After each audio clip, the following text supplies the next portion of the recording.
Hey, what's up everybody? It's Lids, and we're back for some more Gwent, and today we're going to be playing more of the Banished seasonal event, which is an alternate game mode in which at the beginning of round 1, our entire deck gets banished. Now today we're going to be playing a surprisingly powerful deck, which actually can compete with even the strongest in this seasonal event. Let's go give it a look. So I promise I'm not kidding, but today we're going to be playing a Call of Harmony Scoia'Tael deck, and since most people have not played Harmony in about a year, as a reminder, that means that we'll want to play Scoia'Tael cards that have their own unique category. So for example, dwarves, dryads, elves, humans, and so on. Because the first time that we play a Scoia'Tael card with a unique category, all of our Harmony cards will get boosted. So that means that we have a lot of cards that function as both a points engine because they have Harmony, or give us other beneficial effects, like in this case, moving an opposing card. So that's the general theme. But even for cards that don't have Harmony, we're looking to play Scoia'Tael cards with a wide variety of categories and abilities, giving this deck a nice combination of boosting, damage, and carryover. So now I'll flip through the deck here to show you what else we have, and of course Gezras is an extremely powerful Witcher Scoia'Tael card, and so he is the best Witcher with which to trigger Harmony, along with him having all of his damage and boosting. Then Saskia is our biggest Harmony unit, and our only Scoia'Tael dragon, and depending on the situation we might want to create either an Elven Deadeye for damage, a Rowdy Dwarf for just pure points, or a young Dryad to set up some symbiosis. Then Barnabas Beckenbauer is here because he is a gnome, which is a very difficult category to get. There's only 2 of them in the game, so that means that he's a great source of boosting for all of our Harmony units, in addition to giving even more boosts to elves, dwarves, and dryads, which synergizes well with Harmony. Then Ciri is one of our few non-Scoia'Tael cards, the idea here being that we can get a lot of carryover from her. If we play her, say, in round 1 and lose round 1, we get her back into our hand, which makes it much easier for us to either get card advantage or at the very least, last say. Then Saber-Tooth Tiger is another one of our non-Harmony units, but it is a Scoia'Tael beast, so it can trigger Harmony, and in particular when we're going first in a round, is a great source of damage. Then Gabor Zigrin is another non-Harmony unit, but he's a dwarf, and we don't have too many of those in this deck, which makes him another great source of boosting our units that do have Harmony, and the big thing for him is of course that he has Resilience, so he's a great way to carry over points from one round to the next. Then Weeping Willow is a Treant Harmony unit, and it's hard to get Treants, and we'd likely play this in the range row for the poison. Then Treant Boar is our other Treant, in this case no Harmony, but it does have damage, and we are likely to have a Dryad out there to give it Zeal as well. Then Percival is the best pure Harmony unit, because again, he's a gnome, and those are very hard to get, but he has Harmony 2, so he gets boosted by 2 rather than just 1 whenever we play a Scoia'Tael unit from a unique category. Then we have Dunca, who may not have Harmony, but she gives us hand boosting if we have not yet used her order ability, so when combined with something like Gabor Zigrin, means we can get tons of carryover. Then Morenn is another Dryad and our only source of luck. Then Hawker Smuggler is very similar to Dunca in that it can also give us hand boosting. It is also our only human Scoia'Tael card, so again, important for boosting Harmony units. Then Dwarven Chariot is our only machine Scoia'Tael card, so also used for boosting Harmony. Then of course, Cat Witcher is a great card in really any circumstance. It is a Witcher, so if we have Gezras in our hand, then we may not necessarily want it, because we'll already have a Witcher to boost all of our Harmony units, and Harmony units do not get boosted a second time if we play additional units of the same category. Then Sorceress of Dol Blathanna is an elf, which we surprisingly don't have too many of, so she's again useful for boosting Harmony in that case. And if we can give her a small boost, she will have access to some high damaging special cards, which is also helpful. Then Half-Elf Hunter is one of our key Harmony units, along with the Dryad Ranger, who also applies damage and poison. Then Dwarf Berserker is our other dwarf, no Harmony here, but does apply damage and does boost our units that do have Harmony. Then Trained Hawk is a Harmony beast, and depending on the situation, we might prefer either the damage or moving an opposing unit. Then lastly, we have the Dol Blathanna Bomber, and this is definitely the weakest card in this deck, one that we would prefer not to have in our hand, but at the very least, it does have damage, and it's an elf, so it theoretically could still boost some Harmony units. Then of course, our leader ability also gives us Denna, who is another Harmony unit, and the only Scoia'Tael Relict card. So there's a look at the deck, and like I said, it has a nice combination of boosting, damage, and carryover, so depending on what situations we find ourselves in, and what cards we have in our hand, we can adapt accordingly. And once upon a time, this was my secret deck for taking out the Nilfgaard meta decks in the Banished seasonal event, so we'll see if it can still get the job done. Okay, so going against Scoia'Tael here. And they are also using Call of Harmony, maybe a mirror match? Alright, and we have a good amount of harmony here with Percival, Weeping Willow, Saskia, and the Trained Hawk. We have some resilience as well from Gabor Zigrin here, and some potential carryover from Ciri as well. I'm thinking we probably don't need 2 dwarves here. And then Dunca could also give us some carryover by boosting her hand. I think we can do better than Dol Blathanna Bomber. And well, we go back to getting another dwarf. Okay, and Water of Broccolon, yes, they are definitely going with Harmony in that case. So that was a very aggressive play, and I think what we do here in that case is instead of trying to win round 1, we set ourselves up to win both round 2 and round 3 by maximizing our carryover instead. And the way we can do that is by instead focusing on playing cards like Dunca to give us the hand boosting, Gabor Zigrin for the resilience, and Ciri to get this card back into our hand. And of all of those, Dunca would probably be the one that's best to play first. Let's go with that now.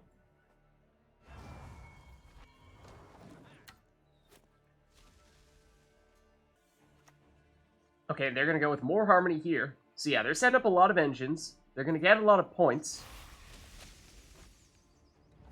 But if we keep on playing here, and we convince them to keep on playing as well, then we can still build up a lot more hand boosting. But I think as soon as we play Ciri, they're going to know that we're trying to lose this round. So let's go with Gabor next.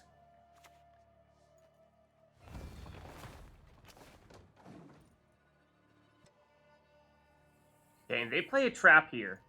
And that's a little tricky. Because of course we don't really know what that is. It could be 5 damage, in which case only the Dwarf Berserker or the Weeping Willow would survive. It could be damage based on the provision cost of whatever card we play next, in which case we want to play something small. But I think either way, that probably does leave us to this Dwarf Berserker or just passing here. But I would like to get the chance to play Ciri, so I think we go Dwarf Berserker now, and then maybe Ciri on our next turn, as long as they don't play another trap. Let's give this a shot here, and we'll see what that trap is. Ooh, it does not trigger. Okay. 2 damage to each unit in a row, boosting adjacent units when we pass. Okay, now they're going Elven Scout. And so it does seem as though they are perhaps setting up more of those traps. But I think we have at least determined that it should be safe now to play Ciri. So let's go for her.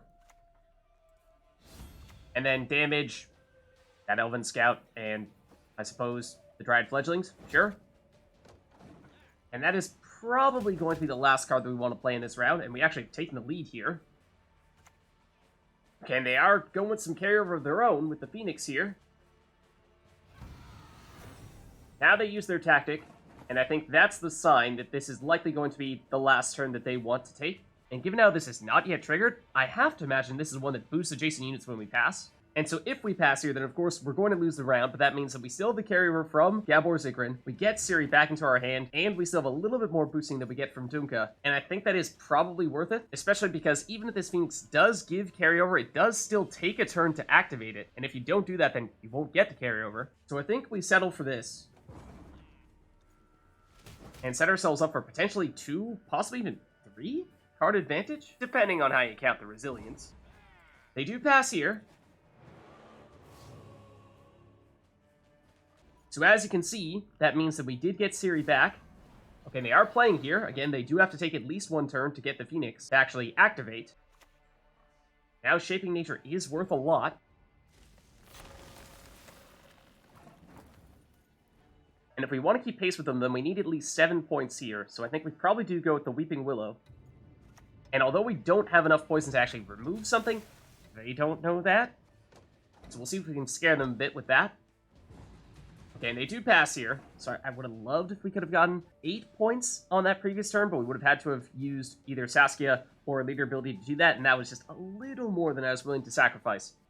And that means that we're basically just looking to throw away a card here, but they realize we still have so much card advantage, there is no way they can come back from that. Okay, so going against Syndicate here. And they'll go first. And let's see, we have Gezras, as well as Saskia, that's big, along with several other of our Harmony units. Technically speaking, it's not a great thing to have both a Cat Witcher and Gezras, because we can only ever proc Harmony once from a Witcher, so this is a little bit redundant. But I think top priority is to get rid of this Dol Blathanna Bomber, and Gabor is a big pickup for sure, so I think maybe we do stick with this after all.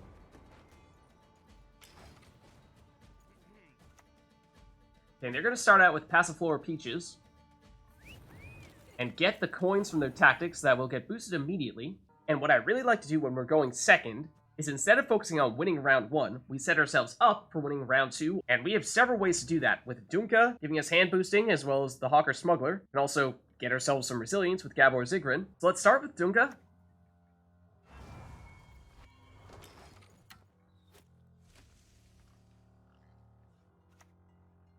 Okay, in Payday, we'll have enough damage to destroy her. But we can continue to push the issue with hand boosting, with Hawker Smuggler. And challenge them to use all their removal here. Okay, now they're going to start generating more coins.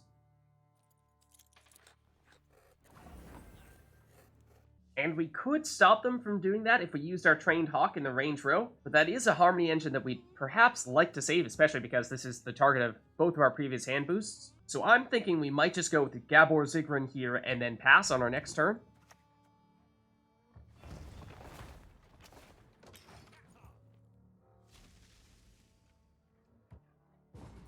Okay, they pass here.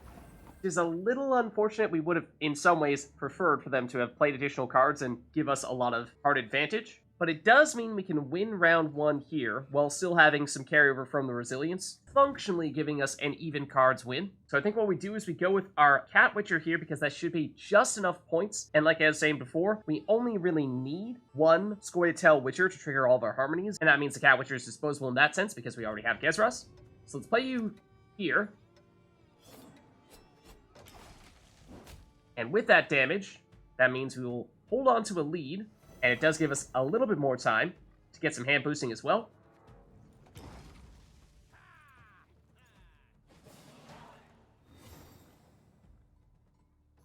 Okay, so we're one card down here, but we have the carryover from Gabor Zigrin, since he had resilience. So I think what we do here is now we pass, force them to play a card to catch up to us, and then we'll be on even cards for round 3, but we'll still have last say, and we still have the additional value from the hand boosting that we did in round 1.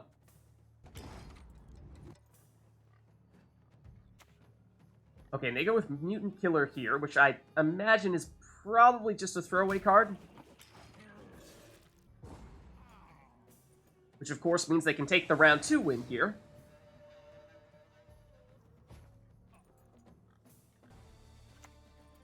Okay, they're going with a bunch of Profit here. And let's start off with a Half-Elf Hunter, because we don't need to target any units with a deploy ability, unlike many of our other Harmony units. Okay, and we have the Witchfinder. Okay, so this is the big card that they were saving up for. And so they put a bounty on Elven Deadeye, and unfortunately we don't have enough poison to actually remove her altogether, but they don't know that, and this is still a Harmony engine, so we'd like to get it out soon, and it can also give Zeal to our Treant Boar. So for all those reasons, I think we probably do go with the Dryad Ranger now.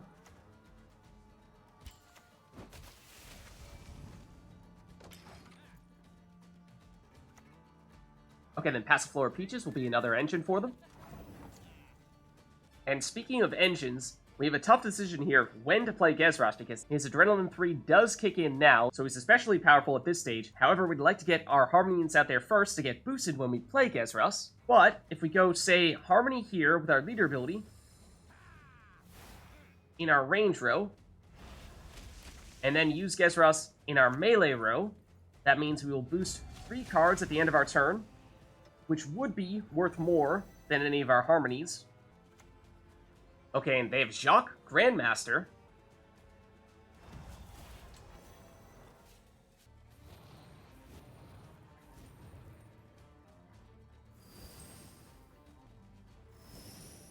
And they'll use some of their coins to boost him. And now again, a tough question of, do you go with the Harmony first here? Or do you instead get the damage from the Treant Boar out there as quickly as possible? And if we do go with the Treant Boar, then there's a chance we might be able to take out the Passiflora Peaches if we go with the Elven Deadeye from Saskia and get lucky with the target from that random damage. So let's go that route here. And hit you.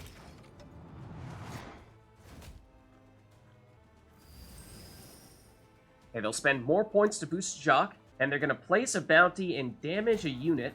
And that is... Oh, I thought that was a little bit short of having enough damage. But it looks like it was enough after all. And then they get the bounty on Dana, which is a little bit concerning because that would give them a lot more coins. But now let's move back the Treant Boar.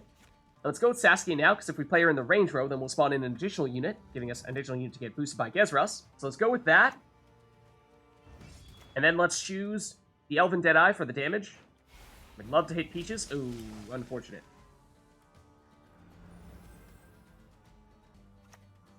Okay, then Mutant Maker. Destroying an allied unit, gaining some coins. That's worth coins, yes. Actually, they don't need to destroy an allied unit, because apparently they do have Devotion. So use all those coins to boost Jacques. That means they have a 1-point lead here. But of course, we have damage coming from the Treant Boar. We have damage coming from the Trained Hawk, or we could just play it in the range row to say, move someone into that melee row to get damage from Gezras. I mean, that's worth 1 point. But they realize there is no way they stand a chance here, so they forfeit. Okay, so going against Northern Realms here. And we'll go first.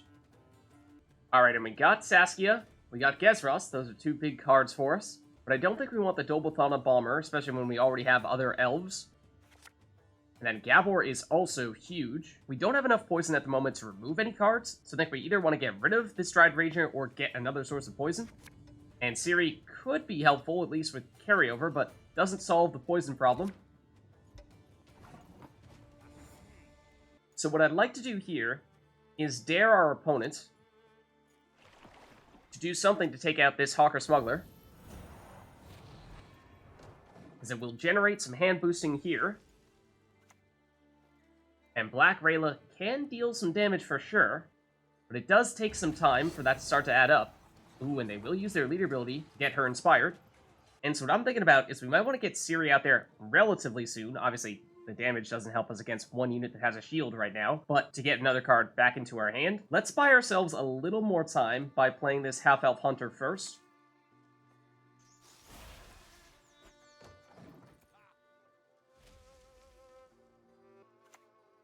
Okay, and then Redanian Knight is interesting. It starts off very weak, but will become stronger over time. And so, at least as of right now, we have been playing much faster than our opponent. Not to mention, we could even move it into the melee row where it does nothing. So why don't we go for that?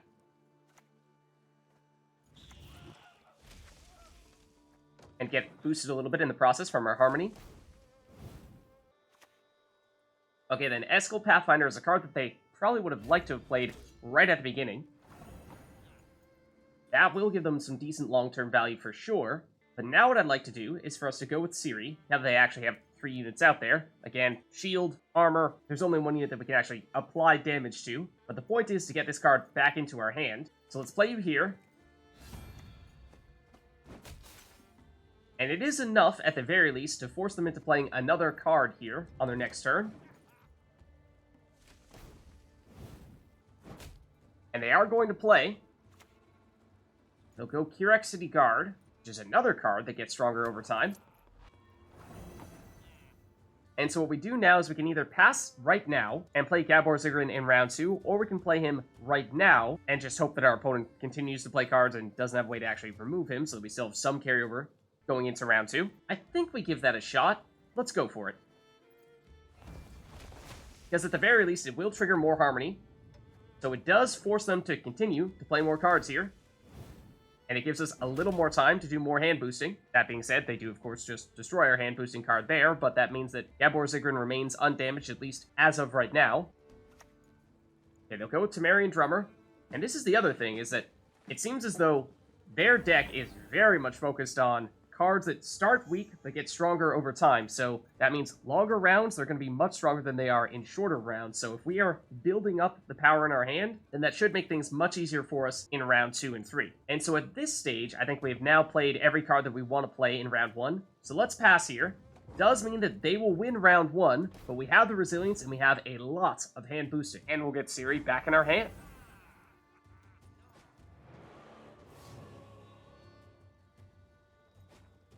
Okay, so this will be interesting to see what they do in round 2. Do they try to play when we already have a 5-power unit out there? Yes, they do. And Keldar is, a little tricky.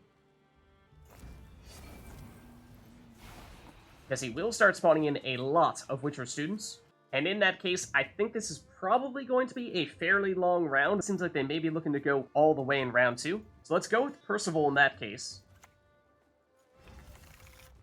And he should be strong enough that they won't be able to remove him here. Queen Neve. Interesting. Okay. And she's inspired. So she will get closer to boosting all the units on their side. So now let's go Half-Elf Hunter. That'll give us a double boost here for Percival. And it gives us more units in the range row so that when we play Gezras, we have more units to boost. Okay, Griffin Witcher Adept. And we would like for them to play units in their melee row, where Gezras can deal damage. Because he is probably the card that we play now. However, he is not a Harmony unit, which means that we probably want to get as many Harmony units out there before we play him as possible. That means that it would be great if we already had Saskia, but I think Gezras is still probably worth more points per turn. But we should go with Call of Harmony now. So let's put you in the range row. That'll trigger some Harmonies, and then Gezras will as well.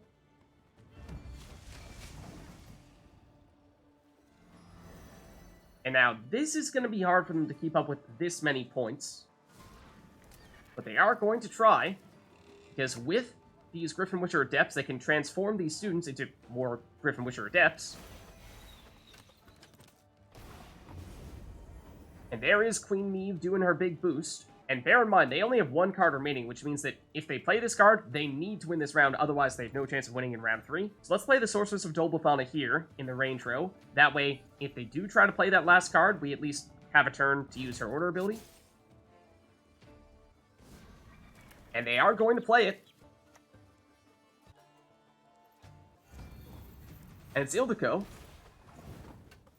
And that gets them up to 53 points. Now, bear in mind, even though they have already passed, they will continue to generate 2-power Witcher students. The number to beat here is actually 55 points. But if we go with Saskia here, and go with a young Dryad, that will be more than enough already. Then, of course, we also have access to the Sorceress of Dol Blathanna's ability here, which we can use to deal some damage. And trigger a little bit of symbiosis as well. So even once they do get the additional Witcher student to spawn in here, we can still take the round 2 win, and because they have no cards remaining, and they can't draw cards going into round 3, that means that we automatically win in round 3. And that's why getting an additional card in our hand from Ciri was so important. She's the difference maker here. So we'll take the win.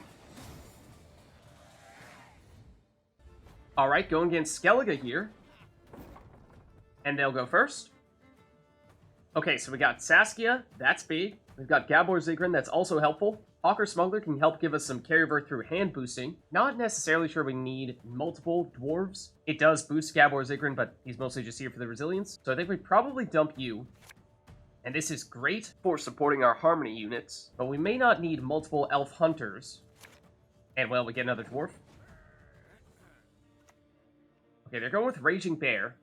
Would normally damage an allied unit, but they don't have any allied units to damage, so that's just 8 points. And yeah, they're immediately activating their tactic here, so they are playing very fast, which means they could very well just pass on their next turn. So I think we want to prepare accordingly, and either find a way to put up 13 or more points on this turn, which we can't really do unless we use our leader ability, or we instead focus on setting ourselves up for round 2 by doing something like, say, putting out some resilience. So let's go that route.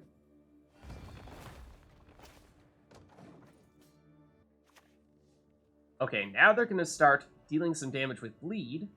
We have at the very least convinced them to continue playing here.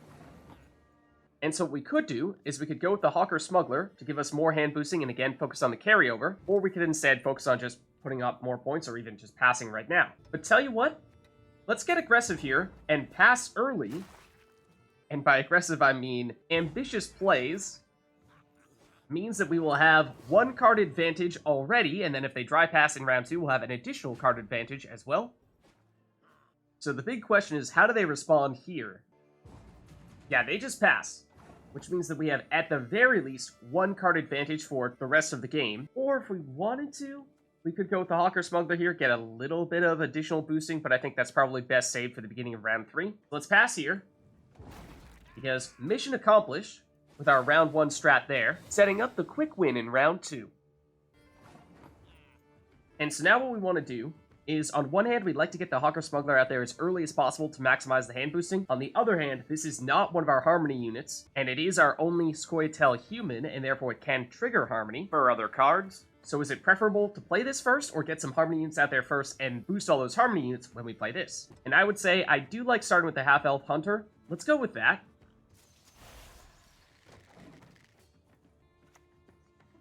Okay, and then they have a Brockvar Hunter, which will give them some consistent damage. However, it needs to be in the range row, and so we could move it with the Trained Hawk. So why don't we do that here? Of course, don't know if they will have other row-locked units in the future, in which case, might have been worth saving that Trained Hawk, but no way of knowing at this stage.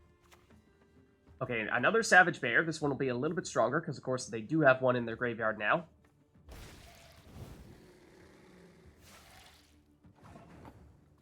Okay, and we only have a few Harmony units left, those being either the Dryad Rangers or Saskia, along with our leader ability, and I don't really think we want to poison either of these guys, so I don't think we want to go with the Dryad Ranger. It's a little bit early for Saskia, but I think we probably just settle for that. So let's go with her, and let's split our rows a little bit here, put her in the melee row, and let's use the Elf, which will deal additional damage, and is also important because we already have Elves out there, so we're not going to disrupt any future Harmony plays with, say, something like a Dwarf or a Dryad.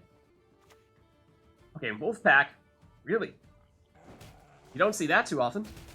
Ooh, and good use of their leader ability there. Does get rid of one of their Harmony units, and they could continue doing this to try to get rid of more of them. They're going to go with their last round as well? They are not. In that case, I think we do go with our Dryad Ranger now. Again, we don't really have a great target for the poison, but I suppose we'll make it the Hunter just because it's the highest unit out there.